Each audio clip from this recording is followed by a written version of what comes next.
माझ्या प्रिय बंधू भगिनींनो, आजच्या वाचनात पहिल्या वाचनात हबक्कूक हा संदेष्ट ह्याच्या माध्यमाने परमेश्वर आपल्याला काहीतरी शिकवित आहे. दुसऱ्या वाचनात संत पौल ह्याच्या दुसऱ्या पत्रात तिमितीला लिहिलेल्या दुसऱ्या पत्रात तिमितीच्या माध्यमाने परमेश्वर आपल्याला काय शिकवित आहे. आणि आजच्या शुभवर्तमानात जे संत लूकच्या शुभवर्तमानातून घेतलेले आहे ते शिष्याच्या माध्यमाने परमेश्वर आपल्याला काहीतरी शिकवित आहे.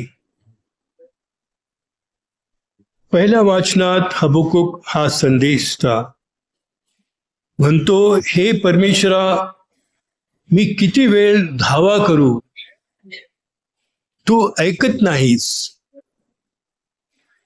जुलूम झाला आहे, मी तुला ओरडून सांगतो तरी तू सुटका करीत नाहीस. मला धर्म का पाहावयास लावतोस, विपत्ती मला दाखवतोस. लुटालूट आणि जुलूम माझ्या समोर आहेत. कलह चालला आहे, वाद उपस्थित झाला आहे.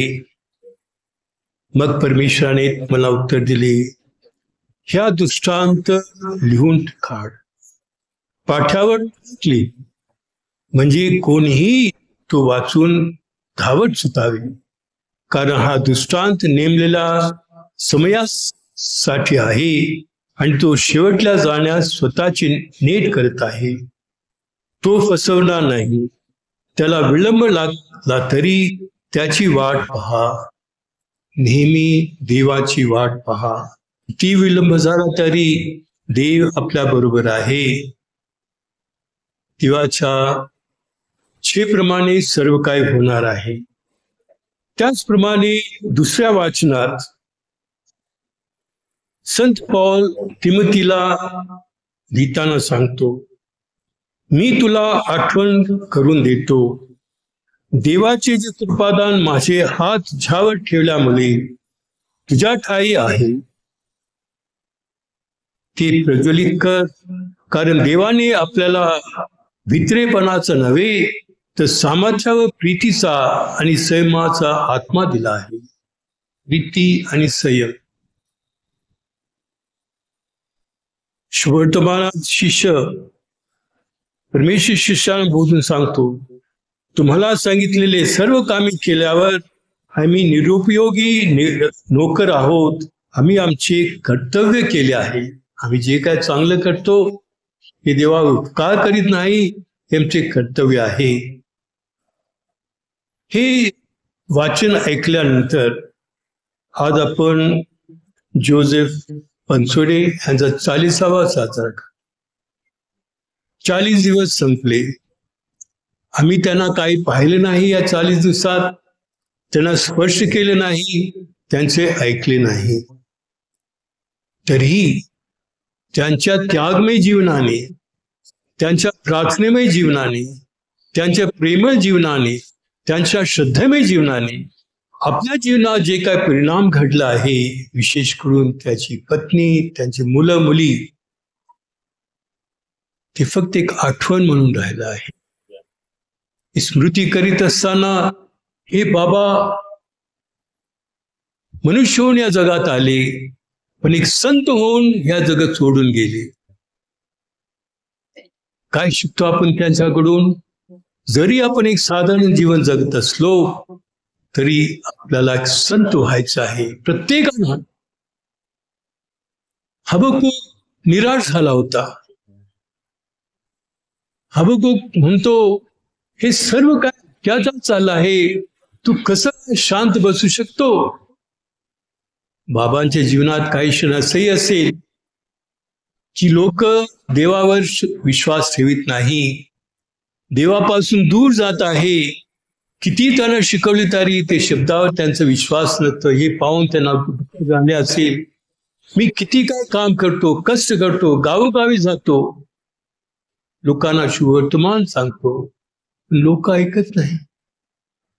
तर त्याने देवाकडे सुद्धा प्रार्थना केली असेल आणि देव काय म्हणतो, शांत राहा, मी सर्व काय करेन, माझ्या इच्छेप्रमाणे जेव्हा वेळ येईल सर्व काय होईल. त्या श्रद्धेने ते जगले. आजच्या दुसऱ्या वाचनात संत पौल तिमोथीला लिहितो की तुला पवित्र आत्म्याने अभिषेक केला गेला आहे, आपलं बॅप्टिझम झालं आहे, दृढीकरण झालं आहे. हे फक्त अर्थहीन विधी नव्हे, या विधीद्वारे परमेश्वर त्याच्या आत्म्याने आपल्याला परिपूर्ण करतो. याची जाणीव आपल्याला झाली पाहिजे. आपल्या जीवनात कोणत्याही परिस्थितीत काही क्षण कष्टाचे आहे, काही क्षण दुःखाचे आहे, काही क्षण सुखाचे आहे, पण परमेश्वर माझ्या बरोबर आहे. मी कितीही गरीब असलो, कष्टी असलो, दुःखी असलो, तरी देव माझ्या बरोबर आहे, कारण देवाची आत्मा माझ्यावर आहे. त्या आत्म्याने मी सशक्त झालो आहे. ती शक्ती म्हणजे काय? प्रेम. जर माझं प्रेम देवावर असलं, ते प्रेम मी दुसऱ्यावर दर्शवतो. प्रेमाने सर्व काय करतोय, निराश कधीही होत नाही. तसं बाबांचं जीवन होतं, प्रेमाने परिपूर्ण. त्यांच्या घरी गेल्यानंतर त्यांनी सांगितलं मला की बाबा जेव्हा जेव्हा धर्मगुरू घरात येत होते, टाळ्या वाजत होते, किती आनंद. त्यांनी फक्त धर्मगुरूला एक धर्मगुरू म्हणून पाहिलं नाही, जणू काय देव त्यांच्या घरी आला आहे. हे त्यांचे विश्वास, त्यांची श्रद्धा किती दृढ श्रद्धा असेल. त्या श्रद्धेमुळे त्यांच्या कष्टाने, श्रमाने, त्यागाने त्यांनी कित्येक लोकांना येशू जवळ आणलं आहे.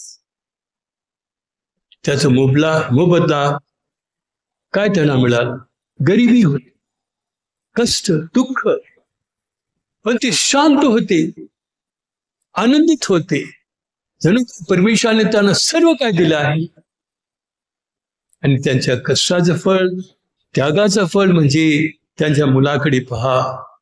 त्या मुलापासून परमेश्वराने एक मुलाला त्याच्या सेवेसाठी निवडलं आहे. आज जेव्हा बाबा देवासमोर उभे राहणार, बाबा फार आनंदाने देवाला म्हणणार, हे देवा, तू मला इतकं मुलं दिलं आहे, मी माझा एक मुलगा तुला दिला आहे. हे त्यांचं जीवन श्रद्धामय जीवन. आणि त्यांनी प्रभूच्या वचनावर विश्वास ठेवून परमेश्वराने जे शब्द त्यांना सांगितले आहे, त्यांनी फार प्रमाणे आम्ही फक्त सेवक आहोत, दिलेले काम आम्ही प्रामाणिकपणे पूर्ण केलं आहे. म्हणून प्रत्येक जण देवाने मला निवडलं आहे त्याच्या सेवेसाठी, लोकांच्या सेवेसाठी.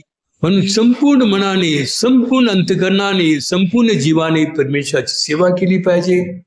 परमेश्वराने सेवा, बाबाने सेवा संपूर्ण मनाने केली आहे.